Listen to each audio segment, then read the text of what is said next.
We're back, friends. It has been a month, and I'm Rachel Archelaus, and that's Carrie Roldan. We do these things called live streams, and we will be going forward. And today we're talking about emerging from struggle because I have struggled a bit this week, and I know it's a very common occurrence to find yourself in a bit of a pickle, in a bit of a hole, and to climb out and to just feel so much better and better than you were before. So we're just going to have a chat about that. We welcome your questions. Hello, Guillaume. It's good to see you too.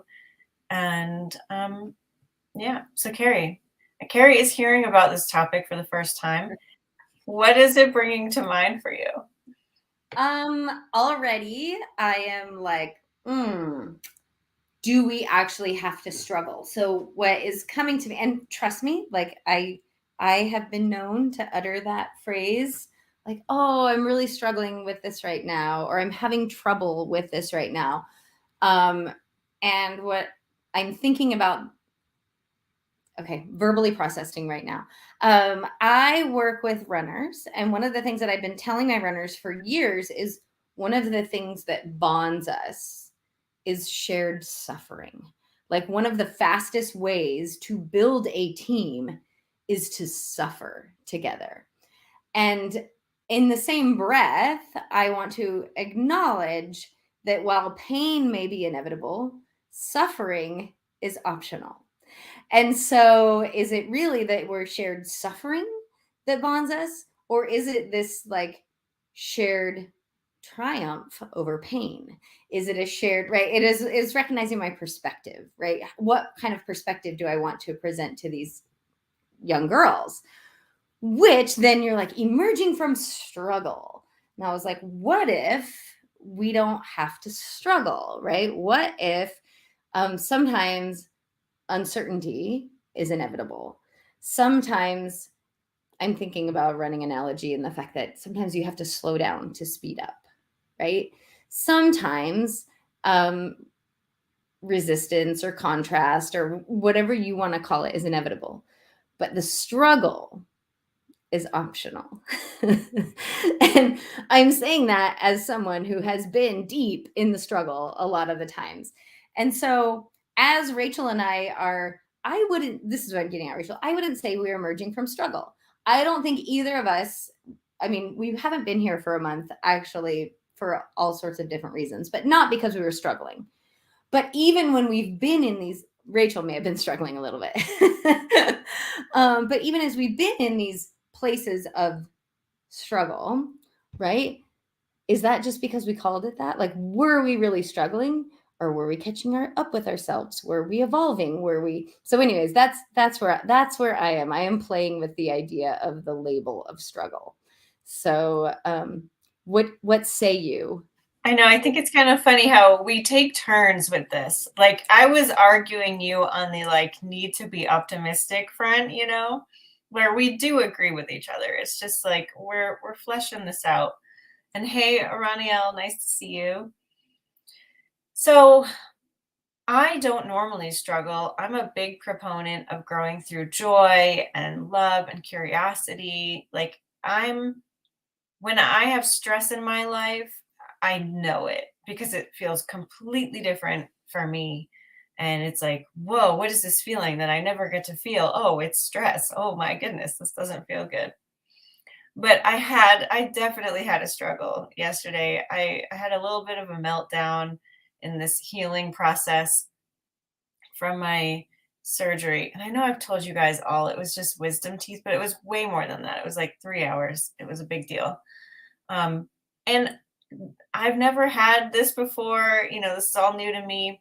My partner's away, so he's not able to get me meals and go buy my food. So I thought something was happening yesterday, and then it wasn't, and I had gotten ready, which was like a big deal for me. I'm an every other day shower at the moment, so anyway, I had this moment of okay, I'm admitting that I am struggling. I'm admitting that this is hard. And as I was doing that, I was full on crying. And there was a piece of it that felt so good to me. It was like so affirming to just be there and like be in the struggle of like, hey, this is okay. Like, it's okay for me to experience this. This is a very normal thing. It admitting that I was struggling actually let me release the resistance that I was feeling. So I know it's all a semantics game, but that's why I termed it this, because actually that was my turning point. And I felt so much better after that.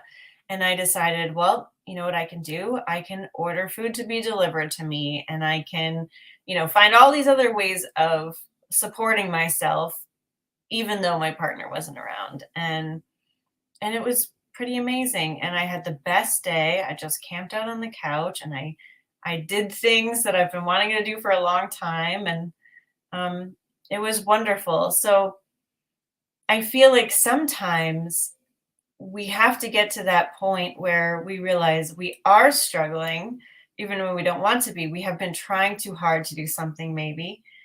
Something's not working. Our approach isn't going anywhere. And then just like letting the surrender come. Because I feel like for me, admitting I was struggling was also letting in that surrender. Okay, so here's what I love about this conversation is that is what, right, in when you were in it, I was reflecting back to you like, I mean, that's a lot. No wonder you feel that way. Right? Like it I think it was super great. And you, when you were like, fine, I'm struggling. This is hard. Right? That is like, yeah, this is a lot. I give myself permission to be here. And I think where this conversation is actually going is it's back to my like initial word dilemma with like, I love the idea of shared suffering builds teams and suffering is optional. And I like the idea that, yeah, both. The idea that I think where struggle becomes an issue is when it becomes the story you always tell, right? Like all of us, there's going to be moments of suffering. There's going to be moments of struggle. And it is, do I identify as someone who struggles, right? Like in the coaching work that I do, like I will hear people say over and over again, oh, I struggle with technology. I struggle with technology. Oh, I struggle to, right? And it's like, well, yeah, keep telling that story. You're going to keep struggling, right?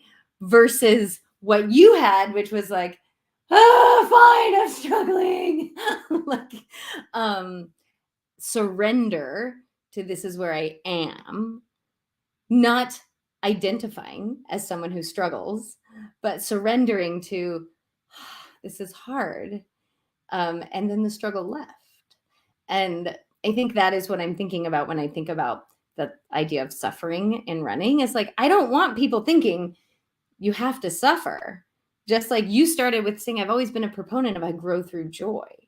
And I think what you're recognizing is I grew through suffering or struggle or suffering, either way, right? Like this, like I'm growing through whatever experience I'm having. I think that's a fun perspective.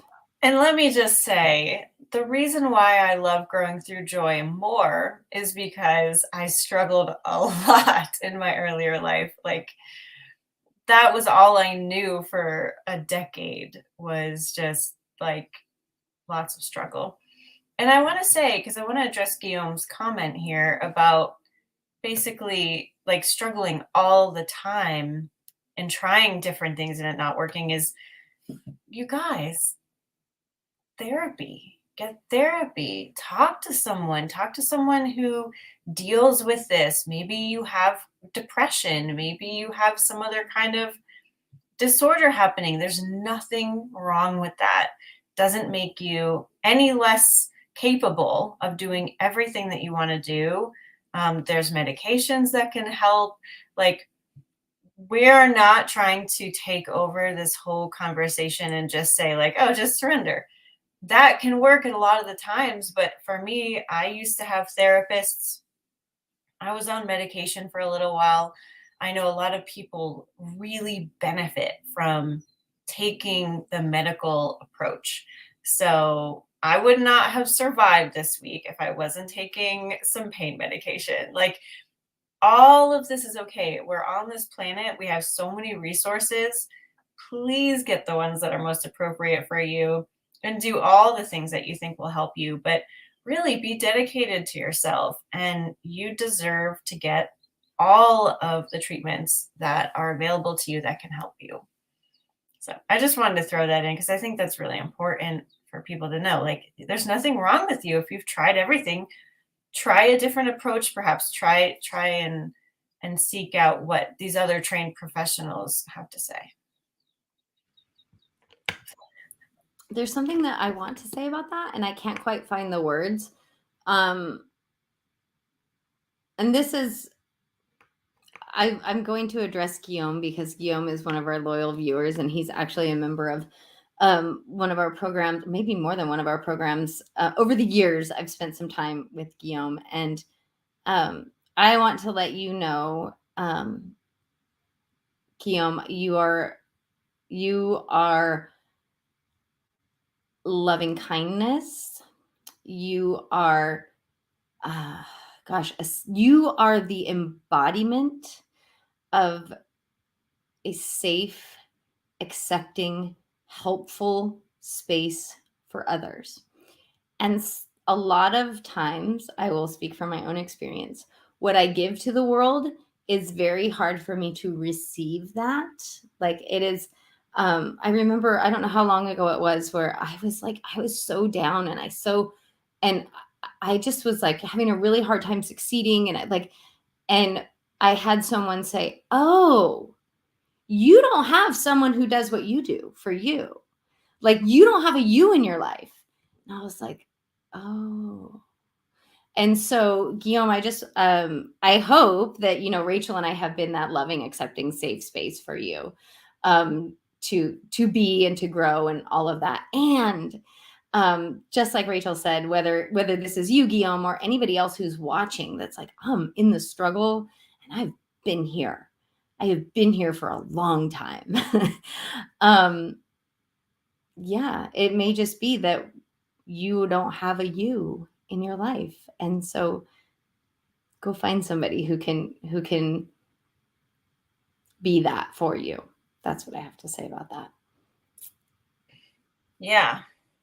Another thing that I like to ask myself, and especially around this idea of like something persistent not going well, or like identifying with struggle, is like, what am I believing about myself that isn't true? Or what am I believing about myself that's hindering where I want to be? Like, I always call myself an introvert. And for a while there, I was like, is it helping me to keep saying that? Is it helping me to have that in my story? And where I ended up was, it's actually fine. It's pretty neutral to me. But I questioned it because I didn't want to hold myself back from making new friends or going out and trying new things. Like, I just wanted to make sure that it wasn't something getting in my way. I'm sure there's a lot of other labels that I put on myself and a lot of other stories that don't necessarily help me, but I do try to look at that from time to time. Like, what is it that I want in my life? And how am I building a brick wall against that? Right? We are so powerful. We're the creators. And so if we are actively speaking against where we want to go, we're not going to get through that. So just take a look at that. Maybe spend an hour asking yourself those questions. First, write out what you want in your life. What do you want your life to look like? If you could have, a magic wand and it could be any way you want, what would it be? And then ask yourself, am I actively telling stories that don't match up with this? And write it all down. Just let it all go and see, how can you reframe talking about yourself in a way that actually makes it easier for you to get to where you want to go. So good. So good. I haven't done that ever. Like, I've done what you're saying about the write things how you want them to be, right? I haven't done the, am I actively telling stories? That I think I tend to be hyper aware of that, but that's a good one. So let's talk about emerging from the struggle, right? So we're talking about like, all right, here we are, we're in it. Or at least for Rachel and I feel, so here's how I experience struggle, or the story that I often tell around struggle is I'm struggling to figure that out. I'm struggling to understand that. So struggle for me tends to be like a mental thing. And the way that it will maybe manifest is impatience with my lack of clarity and frustration with not having all the details of everything that is, whatever it is that I want to do or accomplish. And then the abandonment, I think, of whatever that thing is. So like if I want to, let's say I want to launch a product, and I want it to have, this is a bad example. I don't actually want to launch a product. So let's say I want to write a book, which I do. There's a book right now that I really want to write. How I could label what is happening as, for me, it always comes down to perspective, Rachel, because as I'm talking through this, here's the truth of the now. There's a book inside of me that wants to be written. There are so many ideas. There are bits and pieces and scraps of ideas in journals from the past, 15 years about this book. The thing that has stopped me right now, like where I could say, oh, I'm struggling to write this book, is I'm struggling to find the time to sit down and write it. How I'm emerging from the struggle. So in the past, what I would have done is be like, oh, I'll do it later when I have more time. But it's actually really important to me that it happens this year, that it happens like maybe not today, but in the now, if that makes sense. I'm going to stop talking and see what you have to say about that, and then we'll talk about emerging from the struggle. I think we're following you. Like, I mean, everyone can think of that right now. Is there something you feel like you're struggling with? Probably, even if it's a loose interpretation of the world, even if you don't think like, oh, I'm in the mud completely. I don't know how to get out, but there's probably something like it's like dragging on you a little bit, I definitely have those things. So yeah, keep going. Well, so for me, like how I know to get out of this. Number one, I have written a book before, which is it is actually a really helpful thing. But if I hadn't have written a book before, so what I did the last time is I recognized I really want to write a book. I have all of these ideas. I'd taken a few like online book writing workshopy things, but like I know that I do best in person, in community. Like when I was in college, it did not make sense for me to take classes online unless back in the olden days, there was no live component of online classes, or it was like a live chat, but that wasn't the same as like a Zoom meeting. So like I went to a workshop. It was like an 8-hour workshop designed to help me in that time do stuff, right? Someone gave me an assignment and I had to sit and do it. Now, did I leave that workshop with a fully formed written book? No, but I did leave with clarity on how to write my book, right? And so I have that experience. So if I didn't have that previous experience, like that's what I would do. I wouldn't, the struggle is there's this thing I really want to do and I think I know how to do it, but I don't really know, right? So I just found a way to support myself in what I wanted to do. Will I do another book writing workshop? Maybe. That's an easy way to support myself in what I want to do. But I also have the tools now. I'm even thinking back to like when I was in English as a high school student, like they would have you write down your points on note cards and put them out. And like, same, right? Like I can call on some previous experience, some previous structures to help me out there. And for me, that is exceptionally important because I know, you guys all know if you watch us for long enough, I am a verbal processor. The next best thing to verbal processing for me is written processing. So like continuing to think about it, or like, scrap doodle, like put a little here and a little there, like that's only adding to the confusion, which confusion is my form of struggle. So how can I support myself in getting out of this? Maybe it's note cards. It probably is. I think Rachel even suggested this to me like a week or two ago. It is recognizing I know how to do this so I can relax. And that is the biggest thing, is recognizing the way out of struggle. How you emerge from struggle is to relax.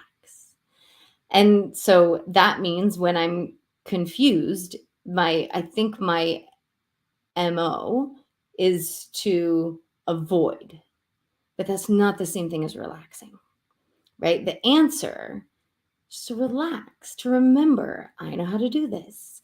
I have great ideas. I can put structures in place to support everything, all the whirling ideas in my head. And that is, so I'm going to totally shift gears now, but you guys know I can't. Sorry, could you say that? Siri's listening. I cannot avoid a good running analogy. Is like, that's one of the things Rachel and I talk all the time about. Stop trying. And I do this with my athletes, like tighten all your muscles and try really hard to run fast. Are you running fast? No, you're not. When you relax, when you let go, when you let things be fluid, that's when you emerge from the struggle and start to run fast. So I just verbally processed how I am emerging from the struggle of wanting to write a book and not having even written a single chapter. Well, I love that because it's so self-loving. It is self-care that gets us to where we want to go, and when I am in moments of uncertainty or stress, or I feel like I'm going into struggle, I've been repeating this mantra like from EFT. I deeply and completely love and accept myself. And I just over and over in my head, whenever I need it, that's what I say. And even when I don't need it, when I just remember it, because it helps me to align to that place of allowing, like allowing things to be not suffering, allowing things to be, whatever they are in the moment, but not making it worse, and it's been very wonderful. It's been very helpful for me. So Heather was definitely following you. She loves the distinction of avoid versus relax. Yes. And yeah, so she wrote her dissertation, congrats, by the way, by starting it like a letter to a good friend who accepted her, and also included bursts of finger painting to let her creative self out. Yeah. I love that. Mm-hmm. And you know what I'm thinking about? Some of the best work that I've done. I haven't done this so long in my business, but it's super helpful. So thank you guys for. Didn't know this was going to be therapy for me. I should have known. But is I remember being told by someone. This was when I was trying to create a product or a program or something. Put it all out, all of your tasks, all of your. And I've done this like on one piece of paper or whatever, like mind mapping it and drawing lines and connecting. But she was like on individual Post-its, on those little teeny tiny ones, or you could do it on note cards or whatever. And then you can move them around. You can, and sort of like Heather, what you were saying with the finger painting. But for me, that is so important, that step of like being able to touch it and move it, instead of like just on my computer screen, like, delete, do it later. Like this idea of like, oh, here it is. Just going to move it over there. I'm sure there's some sort of online tool now that lets you do that. But I actually really enjoy the like holding in my hands, the touching. So Yes. And Heather, me too. I'm kinesthetic and auditory learner. Visual, it's like a big joke for me. And my husband is like, he can learn just by watching. And not me. He's always saying, this is like an ongoing fight. It's not a real fight, but he and I, we coach this cross country team, and he will like be in the process of writing the workouts. So this is a struggle. Here we go. This is a struggle in our life or in our relationship.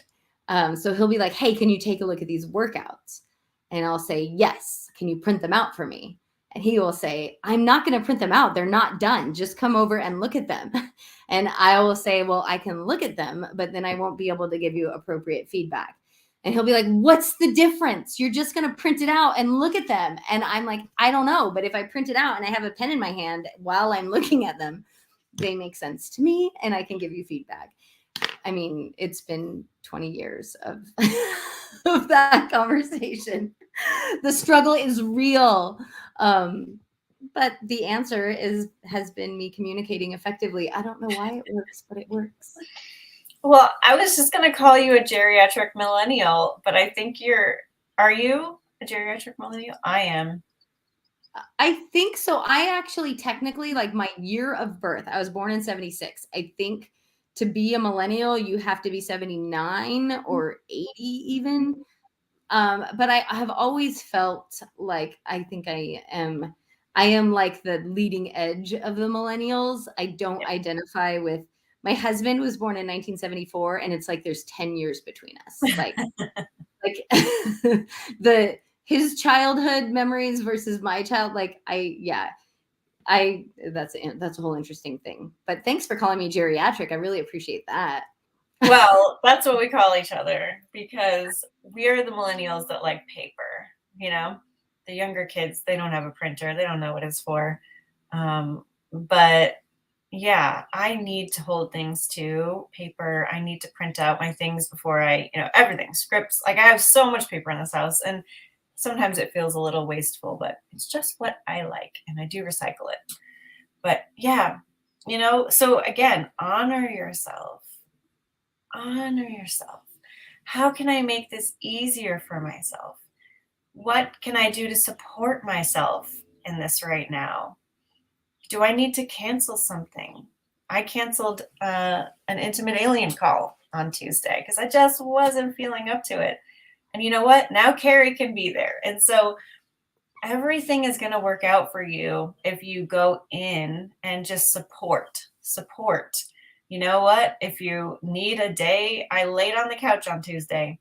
If you need a day to lay on the couch, can you arrange that? Can you have someone cover for you at work if that's the situation? I've been in jobs where I couldn't just say, I'm not coming in. I had to find coverage. So just know that you can love yourself into a better place, even if that requires getting additional help. I've hired a lot of people in my lifetime. I have a housekeeper. I have, medical professionals that do things for me. I've hired coaches. I've gone to schools. I've gone into different classes. Like, we're not here to do things all on our own either. My friends have been so supportive of me this week, and I remember, so even just making the dentist appointment this year was like monumental for me, monumental. And my friends were so supportive of like, yeah, you did it. You go, girl. Like, it's going to be great. You did it. And that alone, that step of it, that wasn't, honestly, that was scarier than actually doing what I did last week, which is crazy. But that's what I needed. That was my personal journey. So don't judge yourself either. If you struggle with things that are, old hat to someone else, that doesn't make you wrong or a worse person or weak or anything. Everyone's going to have their own way of dealing with this world, and it doesn't make anyone better or worse than anyone else.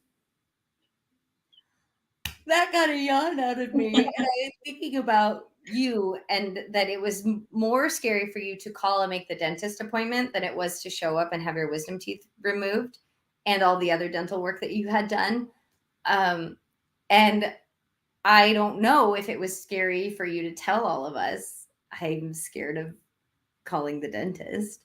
But I just want to acknowledge that part of the reason why you were so supported by your friend community is because all of us understand. We have an irrational struggle, something that shouldn't be hard, right? Something that, and who cares? Support yourself in the doing of it. So, like with me and my husband, I support myself by saying, I'm only going to look at these workouts if you print them out. If you want my help, print them. Otherwise, I'm not going to be helpful, right? It took me a long time to even get to the place of like supporting myself and saying, this is what I need. This is the way that I need to receive them. And for Rachel, she supported herself in saying, you guys, maybe it's a little silly to you, but I'm afraid to call the dentist. And guess what? It wasn't silly to me at all. It wasn't silly to me at all. I recently did this. I wasn't afraid of a mammogram. I take issue with the idea that I need to go looking for problems.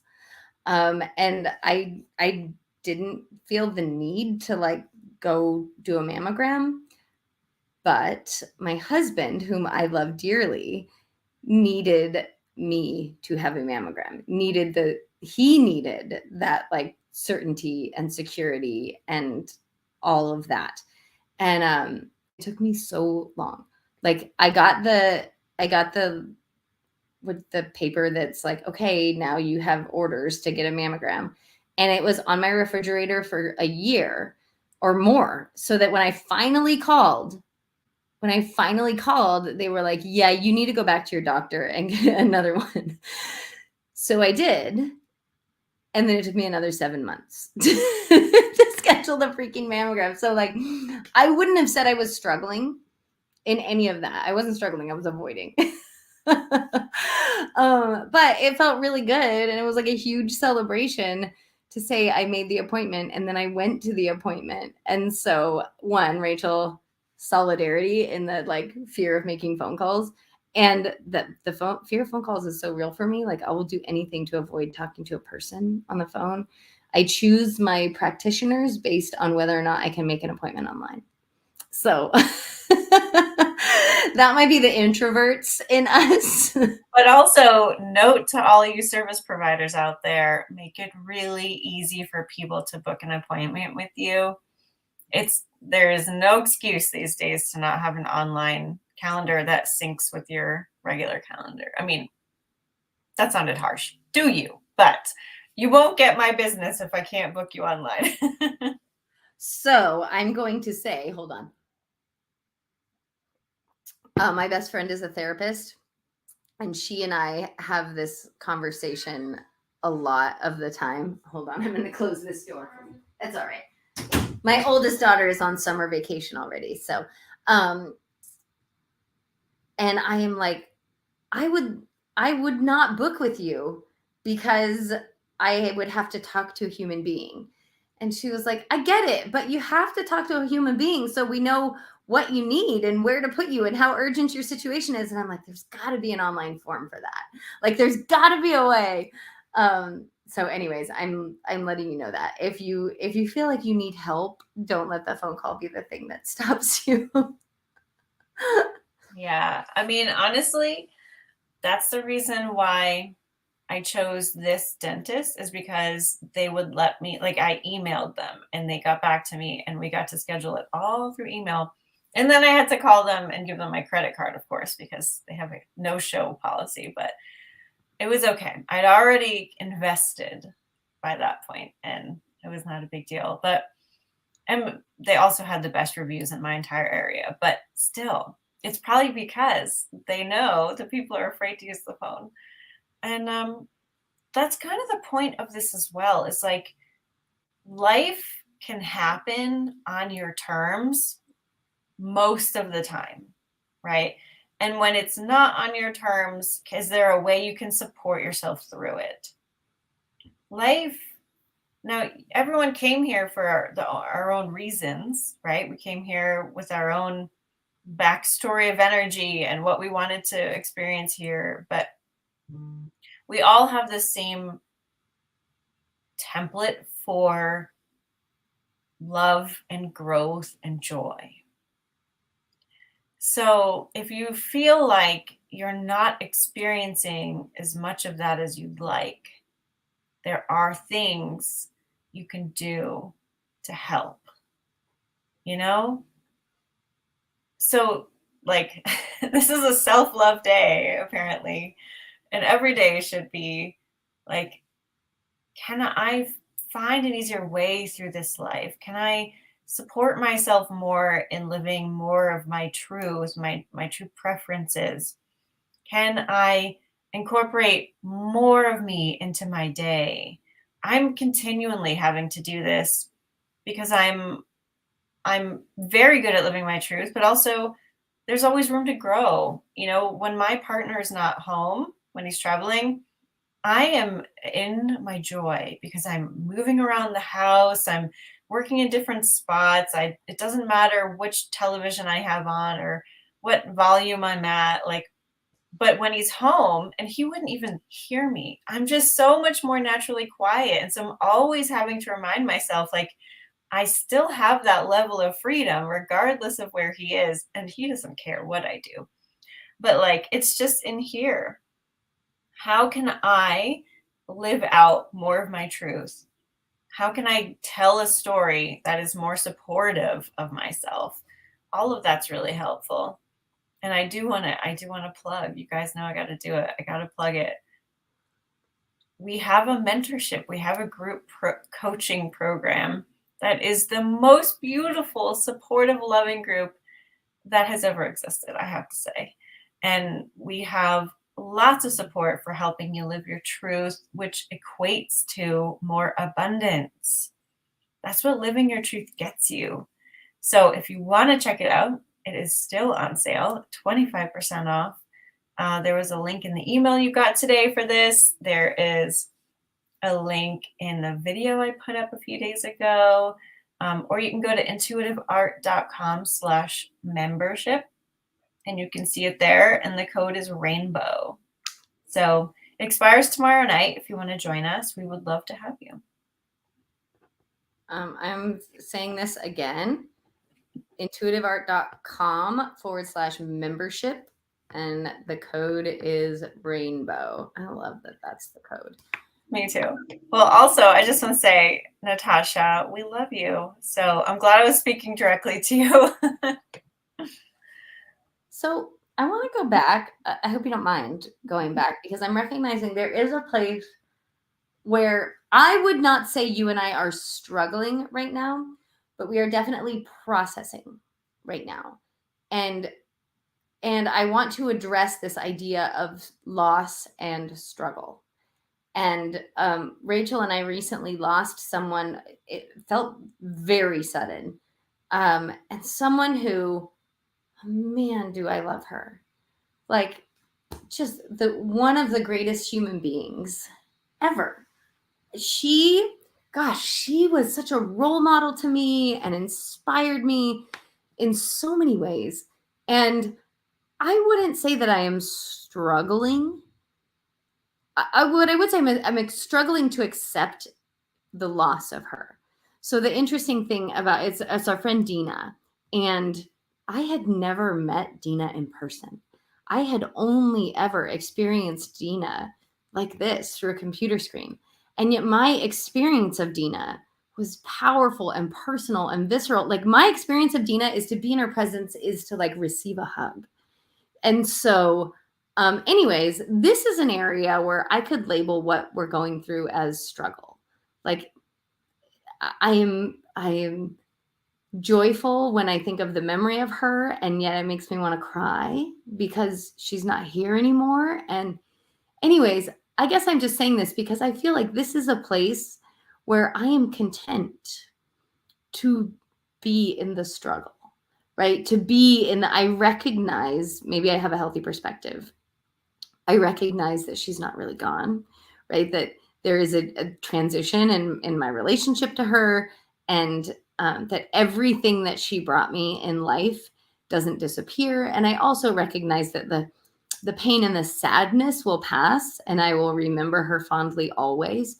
But I wanted to say that because I think that grieving is a weird and interesting thing. And lots of times as humans, we don't give ourselves permission to continue to struggle in the grief.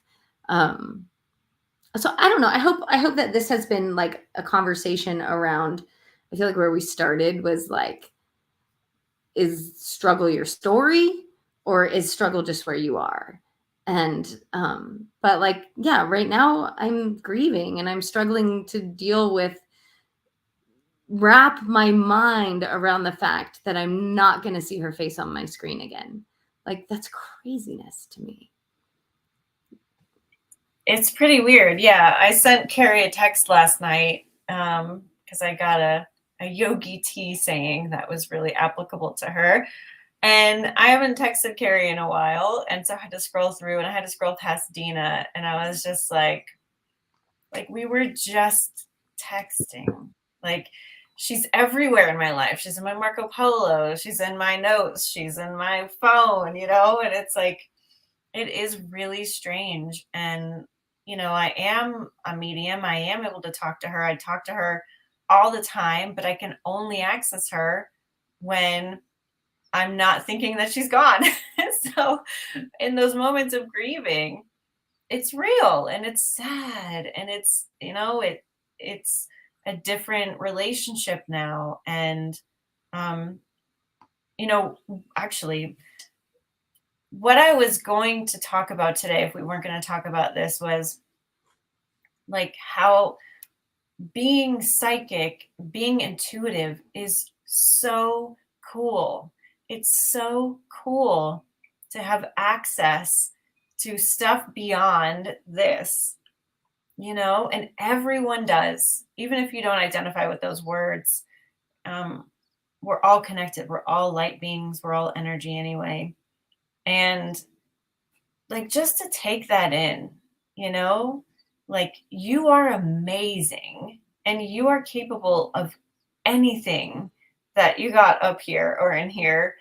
And like, own that, own how incredible you are, how many tools you have, how many ways you experience this world, how many senses you have. Like, we have put ourselves in this most unique position to be here, to interact, to live, to grow, to cry, to scrape our knees, you know, to like experience life.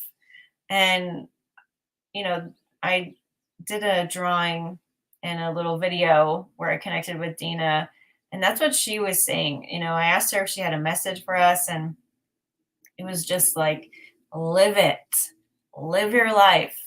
And one of the things that we used to talk about all the time was like how many things she wanted to do and how many things I want to do. And her final stance on all of that was like, do it all, do everything that you want to do. If it's fun, if it sounds exciting, do it. Like, live from here, live for yourself, live to fill yourself up.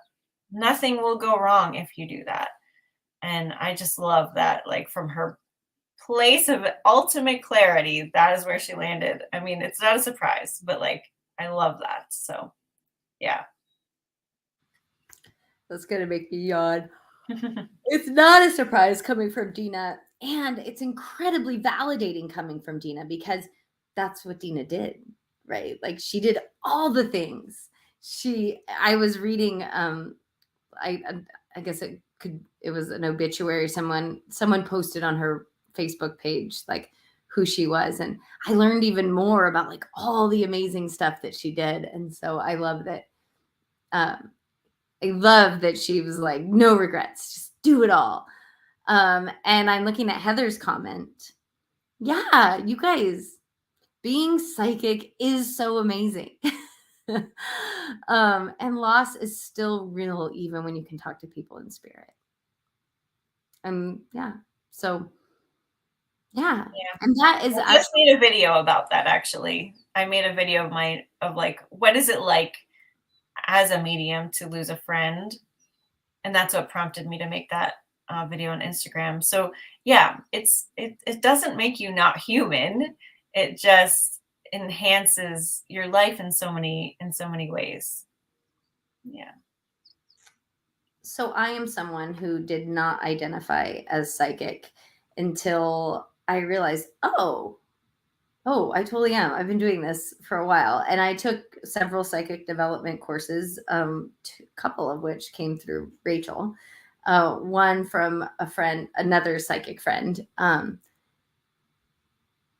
I guess what I'm saying is when Rachel's saying like everyone's psychic, like I remember being so jealous that like I want to see dead people. I think I've told you, Rachel, I was afraid of you at first, and I was afraid of Intimate Alien at first because I felt like this person can like see right through me. They can see into my soul. They can see past the facade that I'm putting up, and I don't necessarily want them to see that. And yet I totally recognize, duh, I can do that, and so can most everyone. Like, but anyways, I guess I'm just like saying that because being psychic is so cool, and we are all psychic in our own ways. Just this morning, Rachel, I watched the on one of these, I don't know, like a year ago, 6 months ago, I don't know how long ago it was. You did a reading for me, and I never watched the replay. And so like I finally watched the replay. I've looked at the drawings, but like I haven't watched the replay since it happened. And I just for some reason felt drawn to that this morning. And my conversation with you in that this morning was, for the longest time, I struggled in like my psychic gifts or my intuitive gifts, however, because I wanted different gifts. I wanted to see dead people. I wanted to like, and the way that the path of least resistance for me to my psychic ability was just like relaxing into the knowing. Now, have I learned how to see auras? Have I learned like have I developed psychically? Yes. Can I see dead people? Not yet. But anyways, I don't know why I'm telling you that now, except for it is so cool, and it can be nurtured and developed through, guess what? Relaxing into your truth. It's all the same. Yeah, and intuitive art. Shout out, do some intuitive art. It's really great. Well, Heather, thank you. Oh, we've come full circle. Relax, flow, don't try. Love this conversation. Thank you. Thanks for summing it up for us. I'm feeling complete. I haven't talked this long in over a week, and I'm ready to go. I'm gonna go make some food and relax again, because relaxing has been amazing.